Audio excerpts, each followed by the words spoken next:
दोस्तों, इस दुनिया में इस वक्त 42 रिलीजन्स हैं। इनमें से 5 सबसे बड़े मज़ाहिब हैं। पहले नंबर पे है ईसाइयत, दूसरे नंबर पर है मुसलमान, तीसरे नंबर पर हिंदुइज़्म, चौथे नंबर पर बुद्ध मत और पाँचवें नंबर पर यहूदियत। इस वक्त पूरी दुनिया का 32% हिस्सा ईसाइयों के पास है। पूरी दुनिया का 25% हिस्सा मुसलमानों के पास है, जबकि इस दुनिया का 15% हिस्सा हिंदुओं के पास है। इसी तरह 7% बुद्ध मत के पास और 0.2% यहूदियों के पास है। हम कितने खुश नसीब हैं कि 4200 मज़ाहिब में से अल्लाह ताला ने हमें इस्लाम में पैदा किया और आखिरुज़्ज़मा पैगम्बर हज़रत मोहम्मद मुस्तफ़ा सल्लल्लाहु अलैहि वसल्लम का उम्मती बनाया। दोस्तों, सिलसिला नबूवत हज़रत आदम अलैहिस्सलाम से शुरू होता है और आखिरुज़्ज़मा पैगम्बर हज़रत मोहम्मद मुस्तफ़ा सल्लल्लाहु अलैहि वसल्लम पर ख़त्म हो जाता है। आप सल्लल्लाहु अलैहि वसल्लम के बाद कोई रसूल या नबी नहीं आएगा।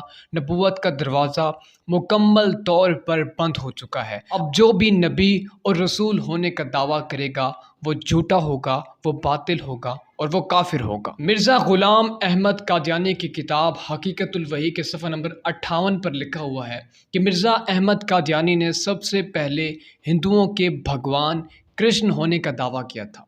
जब ये बात हिंदुओं में मकबूल ना हुई तो वही वार मिर्ज़ा अहमद कादियानी ने मुसलमानों पर किया। मिर्ज़ा अहमद कादियानी 1908 में जब फौत हुआ तो उसके बाद हकीम नूरुद्दीन उसका जानशीन मुकर्रर हुआ। अब हकीम नूरुद्दीन की ज़िंदगी में ही मिर्ज़ा अहमद कादियानी और हकीम नूरुद्दीन के दरमियान इख्तलाफात पैदा हो गए। इन इख्तलाफात की बुनियाद पर कादियानी मज़हब 2 फ़िरक़ों में बँट गया।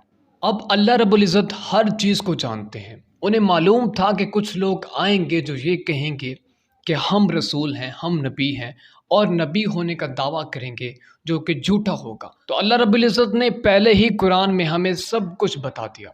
रसूल अकरम सल्लल्लाहु अलैहि वसल्लम सहाबा के दरमियान बैठे होते हैं और फरमाते हैं कि कुछ लोग दुनिया में ऐसे भी आएंगे जिनके दर्जात तुम लोगों से ज़्यादा बुलंद होंगे।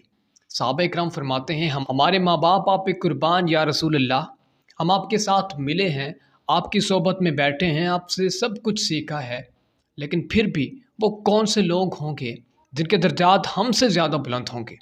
तो रसूल अकरम सल्लल्लाहु अलैहि वसल्लम फरमाते हैं कि तुम लोग मुझसे मिले हो, मुझे जाना है, मुझे परखा है, मुझे समझा है, मुझसे मिले हो, तब तुम मुझ पर ईमान लाए हो, तब तुमने मेरी नबूवत का यकीन किया है। लेकिन कुछ लोग ऐसे भी आएंगे जो मुझे देखे बिना, जो मुझसे मिले बिना मुझ पर ईमान लाएंगे और मेरी नबूवत का दिफा करेंगे। और इसी बात को कुरान मजीद सूरह जुमा की आयत नंबर 3 में कोट करता है कि आप उन लोगों की भी नबी हैं जो आपसे मिले तक नहीं।